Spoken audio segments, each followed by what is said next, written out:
Assalamualaikum warahmatullahi wabarakatuh. Asal-usul kata Allah berasal dari bahasa Arab pra-Islam yang pada saat itu digunakan oleh para penganut agama pra-Islam sebagai kata benda umum yang merujuk kepada dewa-dewa atau tuhan-tuhan mereka. Namun setelah Islam muncul dan Al-Quran diturunkan, kata Allah mulai digunakan secara khusus untuk merujuk kepada Tuhan yang diimani oleh umat Islam.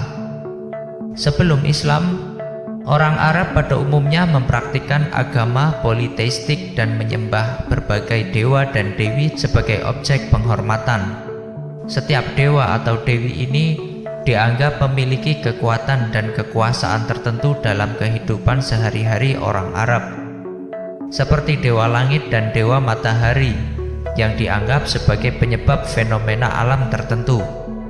Kultus atau ritual juga dilakukan untuk memohon bantuan dan berkat dari dewa atau dewi tertentu.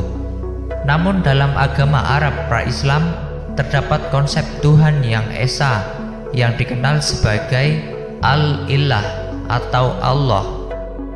Allah adalah kata benda dalam bahasa Arab yang bermakna Tuhan atau pemilik kekuasaan mutlak. Konsep Allah ini dianggap sebagai kekuatan tertinggi dan paling kuat dalam agama Arab pra-Islam. Kata Allah sendiri terdiri dari dua kata, yaitu Al yang berarti the dalam bahasa Inggris dan Ilah yang berarti satu Tuhan. Oleh karena itu secara harfiah Allah dapat diterjemahkan sebagai Tuhan yang Esa atau Tuhan yang Maha Kuasa. Konsep Tuhan yang Esa ini kemudian digunakan pula oleh Islam dan menjadi salah satu prinsip utama dalam agama Islam. Islam mengajarkan bahwa Allah adalah satu-satunya Tuhan yang ada, yang tidak memiliki sekutu dan memiliki kekuasaan yang mutlak atas segala sesuatu. Maka dari itu, penggunaan kata Allah dalam Islam selalu merujuk pada Tuhan yang Maha Esa dan bukan kepada dewa atau dewi tertentu seperti dalam agama politeistik pra-Islam. Di dalam Al-Quran, kata Allah disebutkan lebih dari 2500 kali dan selalu merujuk pada Tuhan yang Esa.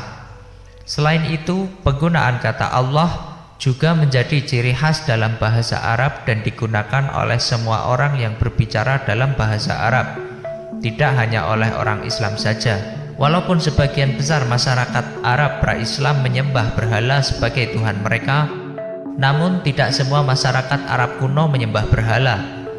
Ada juga yang menyembah Tuhan yang Maha Esa atau Tuhan yang tunggal.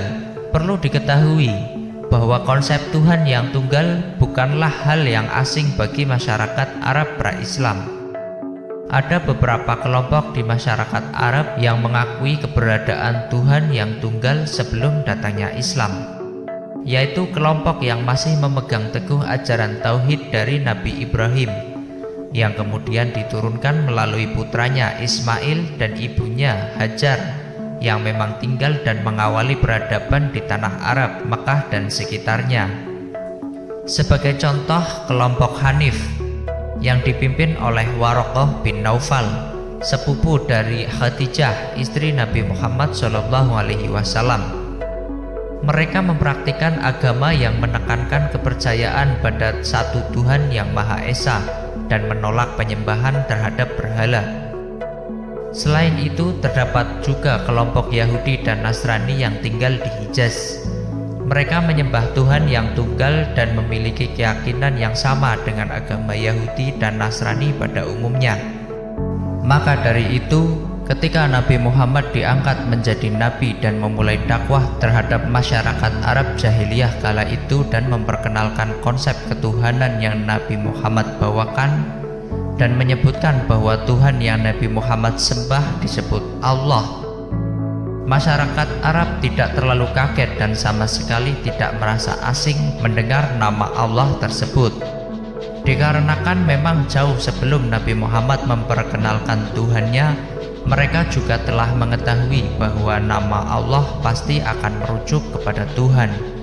Namun setelah Islam muncul dan Al-Quran diturunkan, kata Allah mulai digunakan secara khusus untuk merujuk kepada Tuhan yang diimani oleh umat Islam.